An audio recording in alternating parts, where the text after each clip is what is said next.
అందరికీ షలోం. ఈరోజు హీబ్రూ వర్ణమాల యొక్క 7వ అక్షరం గురించి తెలుసుకుందాం.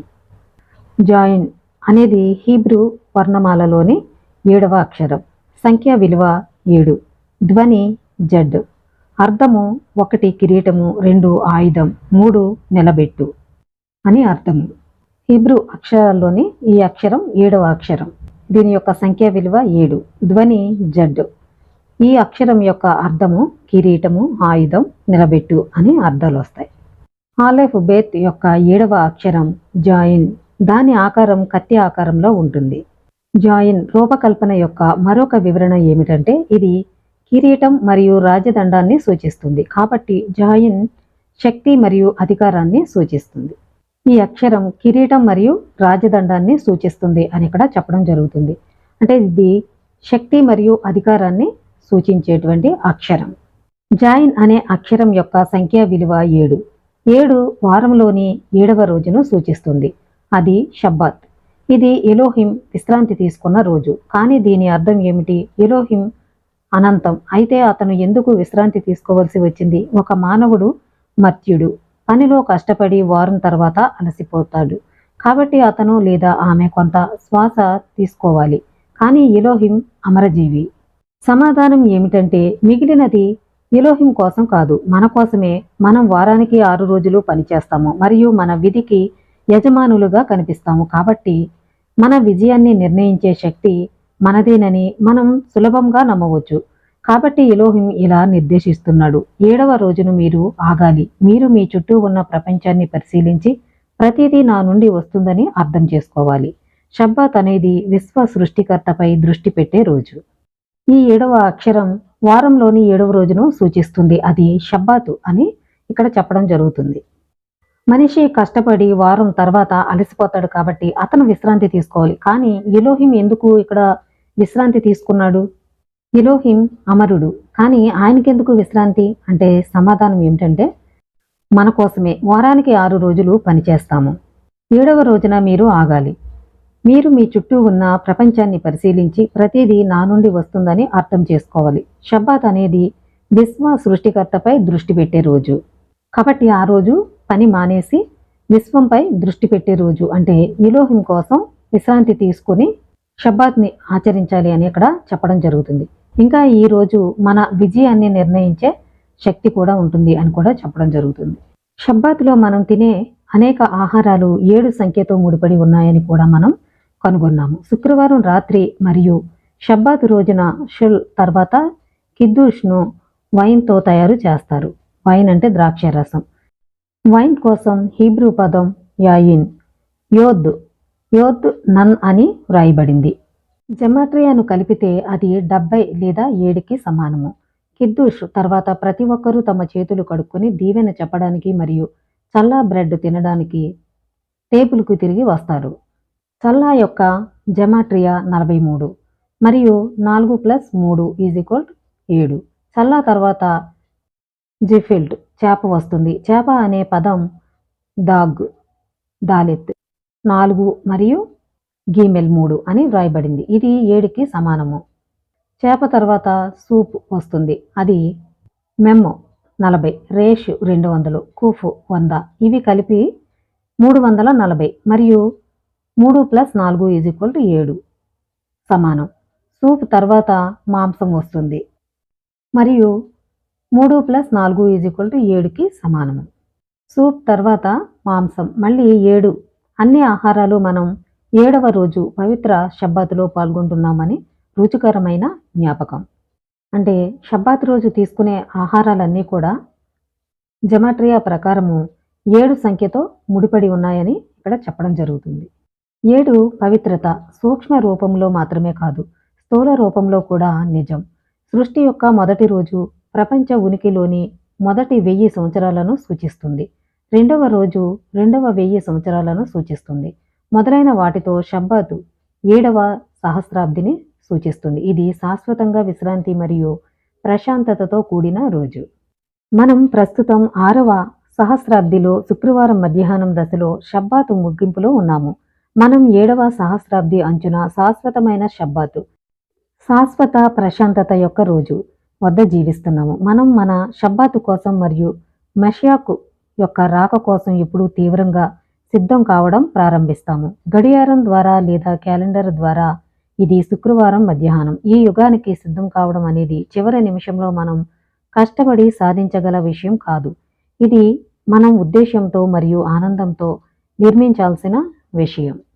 అంటే మషియాకు వచ్చే సమయం దగ్గరలో ఉంది కాబట్టి సిద్ధపాటు కలిగి ఉండాలి అని చెప్పడం జరుగుతుంది. అంతిమ విమోచనకు సిద్ధం కావడానికి రబ్బీ మనకు సూచించిన విషయాలలో ఒకటి మషియాకు విషయానికి సంబంధించిన భావనలను నేర్చుకోవడం.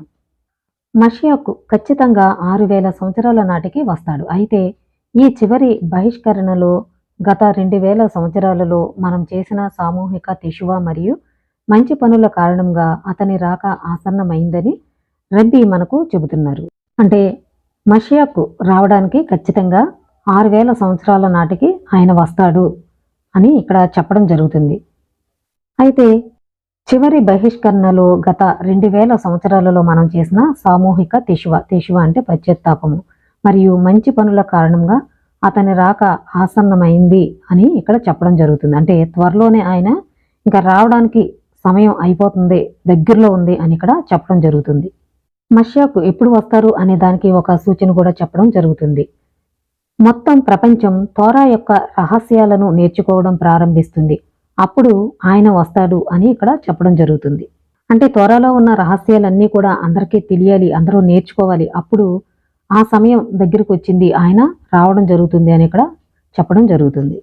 ఈ సమయంలో ఎక్కువగా తోరాను అధ్యయనం చేయడం, మషియాకు యొక్క ప్రకాశాన్ని మన దైనందిన కార్యకలాపాలలో నింపడం. మిద్రాష్ ప్రకారం ఎలోహిం మొదట ప్రపంచాన్ని సృష్టించినప్పుడు ఎలోహిం రోజువారీ భౌతిక జీవితంలో వ్యక్తమయ్యాడు. అయితే 7 ఘోరమైన పాపాలు ఎలోహిం తనను తాను ఈ ప్రపంచం నుండి 7 స్థాయిలలో తొలగించుకోవడానికి కారణమయ్యాయి. మిద్రాష్ ప్రకారం ఈ విధంగా చెప్పడం జరుగుతుంది. ఎలోహిం మొదట ప్రపంచాన్ని సృష్టించినప్పుడు ఎలోహిం రోజువారీ భౌతిక జీవితంలో వ్యక్తమయ్యాడు, అంటే వాళ్ళకి దగ్గరగా ఉన్నాడని చెప్పడం జరుగుతుంది. అయితే 7 ఘోరమైన పాపాలు ఎలోహిం తనను తాను ఈ ప్రపంచం నుండి 7 స్థాయిలలో తొలగించుకోవడానికి కారణమయ్యాయి అని ఇక్కడ చెప్పడం జరుగుతుంది. మొదటి పాపం ఈడెన్ గార్డెన్లో ఆదాము చేసిన పాపం. ఆదాము తర్వాత తన సోదరుణ్ణి హత్య చేసిన కయీను పాపం. తరువాత విగ్రహాలను సేవించడం ప్రారంభించిన ఏనోషు పాపం ఉంది. మరియు 7వ పాపం ఎలోహిం సుదూర స్వర్గానికి తిరోగమనాన్ని పూర్తి చేసే వరకు తర్వాత అబ్రహాం వచ్చాడు. అతను ధోరణిని తిప్పికొట్టాడు. ఒకే తండ్రి గురించి తన తరానికి బోధించడం ద్వారా అతను ఎలోహింని 7వ స్వర్గం నుండి 6వ స్వర్గానికి తీసుకుని వచ్చాడు. అతని కుమారుడు ఇసాకు నీతిమంతమైన చర్యలు ఎలోహింని మరొక స్థాయి క్రిందికి తీసుకుని వచ్చాడు, 5వ స్థాయికి తీసుకుని వచ్చాడు. యాకోబు ఎలోహింని మరో స్థాయికి కిందికి తీసుకుని వచ్చాడు. చివరికి మోషే ఇశ్రాయేలీల యొక్క 7వ నాయకుడు. ఎలోహిం సీనాయి పర్వతం వద్ద తన మధ్య భూమికి తీసుకుని వచ్చాడు. 10 ఆజ్ఞలను పొందిన తర్వాత యూదు ప్రజలు బంగారు దూడలతో పాపం చేశారు. ఎలోహిం తనను తాను ప్రస్తుతం ప్రపంచం నుండి తొలగించుకొని మొదట స్వర్గానికి తిరిగి ఎక్కాడు. అంటే ఇశ్రాయేలీలు పాపం చేయడం వల్ల మళ్ళీ ఆయన దూరం అవడం అనేది జరిగింది. పైకి క్రిందికి ఆజ్ఞలు పాపాలు, పవిత్రత చెడు, చరిత్ర అంతటా పునరావృతం అయింది. వారంలో అత్యంత పవిత్రమైన షబ్బాత్ రోజు 7వ రోజు. 7వది ఎలోహింకు ప్రియమైనది. మన వ్యక్తిగత లక్షణాలు తప్పనిసరిగా కాదు, కానీ ఈ యుగంలో మనం ఉన్నాము అనే వాస్తవం మనల్ని బహిష్కరణ యొక్క చివరి తరం మరియు విమోచన యొక్క మొదటి తరం చేస్తుంది. ఇప్పుడున్న తరం వారు బహిష్కరణ యొక్క చివరి తరం, అలాగే విమోచన యొక్క మొదటి తరం అవుతారు అని కూడా ఇక్కడ చెప్పడం జరుగుతుంది. శుక్రవారం మధ్యాహ్నం షబ్బాతు ముందు రోజు మషియాకు యుగం ప్రారంభంలో మనం ఈ ప్రకాశాన్ని, ఈ ప్రత్యేక కాంతిని మరియు ప్రేరణను అనుభవించడం ప్రారంభిస్తాము. జాయిన్ అనే పేరుకు కిరీటం అని అర్థము. వాస్తవానికి జాయోనిన్ అని పిలువబడే కిరీటాలు ఉన్నాయి. ఆలెఫ్ బేత్ యొక్క అనేక అక్షరాలపై జాయిన్ అనే పదానికి ఆయుధాలు అని అర్థం కూడా ఉంది. అదనంగా జాయిన్ అంటే జున్ అంటే నిలబెట్టడం. సారాంశంలో ఈ 3 నిర్వచనాలు పరస్పరం సంబంధం కలిగి ఉంటాయి. సృష్టి కిరీటమైన షబ్బాతు తర్వాత వారాన్ని ఆశీర్వదించే మరియు నిలబెట్టే రోజు కూడా. షబ్బాతు పాటించడం ద్వారా ఒకరు ఈ ఆశీర్వాదాలను పొందుతారు. ఇది అన్ని ప్రతికూలతలను యెజ్జర్ హరా చెడు ధోరణి అధిగమించడానికి మనకు ఆయుధాన్ని ఇస్తుంది. ఈ షబ్బాతుని పాటించడం ద్వారా ఆశీర్వాదాలు పొందుతారు అని కూడా ఇక్కడ చెప్పడం జరుగుతుంది. అంటే ఇంకా యెజ్జర్ హరా అంటే చెడు ధోరణిని అధిగమిస్తారు అని ఇక్కడ చెప్పడం జరుగుతుంది. ఇంతకు ముందు చెప్పినట్లుగా పని వారంలో మనల్ని ప్రలోభ పెట్టే విషయాలలో ఒకటి. మన సామర్థ్యం మరియు ప్రయత్నాలు మాత్రమే మన విధిని రూపొందిస్తాయనే మన నమ్మకం. ఈ నమ్మకం అప్పుడు దాని అన్ని కోణాల్లో చెడు ప్రవృత్తికి తలుపులు తెరుస్తుంది. షబ్బాతు కిరీటం మరియు కత్తి ఎలోహిం మాత్రమే మన విధికి యజమాని అని మనకు గుర్తు చేస్తుంది. మరియు ఈ నమ్మకం మనకు అన్ని ప్రతికూల శక్తులను జయించే సామర్థ్యాన్ని ఇస్తుంది. నిజానికి ఆశీర్వాదాలు మన నిజమైన అత్యంత నమ్మదగిన ఆయుధాలు. జాయిన్ అనే పదానికి అర్థాలు కూడా 7వ సహస్రాబ్దికి సమాంతరంగా ఉంటాయి. తండ్రి ప్రపంచాన్ని సృష్టించినప్పుడు అతను యుద్ధం మరియు విధ్వంసం, ద్వేషం మరియు అసూయ, అనారోగ్యం మరియు మరణంతో కూడిన ప్రపంచాన్ని కోరుకోలేదు. ఆయన సులభంగా ఒక పరిపూర్ణ ప్రపంచాన్ని సృష్టించగలడు. కానీ మానవాళి ఆ స్థితిని సాధించడంలో తనకు సహాయపడే అర్హతను కలిగి ఉండాలని కోరుకున్నాడు. ఇది తెలుసుకోవడం వల్ల ఈ బహిష్కరణ చివరి క్షణాల్లో మనల్ని మనం నిలబెట్టుకోవడానికి మరియు మన విశ్వాసాన్ని బలోపేతం చేసుకోవడానికి మరియు మనం అనుభవిస్తున్న చీకటి మరియు కష్టాలను అధిగమించడానికి శక్తి లభిస్తుంది. మషియాకు వచ్చినప్పుడు భూమిపై ఇక చెడు ఉండదు. ఇది ఇలా చెబుతుంది. మరియు అపవిత్రాత్మ భూమిపై నుండి తొలగించబడుతుంది. ప్రవక్త అయిన యెషయా చెప్పిన పరివర్తనను తీసుకురావడానికి సహాయపడుతుంది. ప్రవక్త అయిన యెషయా ఈ విధంగా చెప్తున్నారు. యెషయా 2వ అధ్యాయం 4వ వచనం. ఆయన మధ్యవర్తి అయి అన్యజనులకు న్యాయము తీర్చును, అనేక జనములకు తీర్పు తీర్చును. వారు తమ ఖడ్గములను నాగటి నక్కులుగాను తమ ఈటెలను మచ్చు కత్తులుగాను సాగగొట్టుదురు.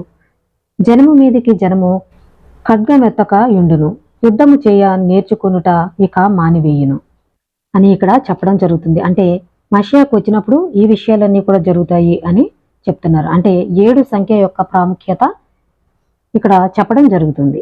అంటే మషియాకు యొక్క రాకడ దగ్గరలో ఉంది కాబట్టి మనందరం కూడా తోరాన్ని చదువుతూ తోరాన్ని నేర్చుకుంటూ మంచి విషయాలపై దృష్టి పెడుతూ ఉండాలి అని ఇక్కడ చెప్పడం జరుగుతుంది. కాబట్టి ఇలాంటి మరిన్ని విషయాలు మీరు తెలుసుకోవాలనుకుంటే నా ఛానల్ని సబ్స్క్రైబ్ చేయండి. అందరికీ షలో.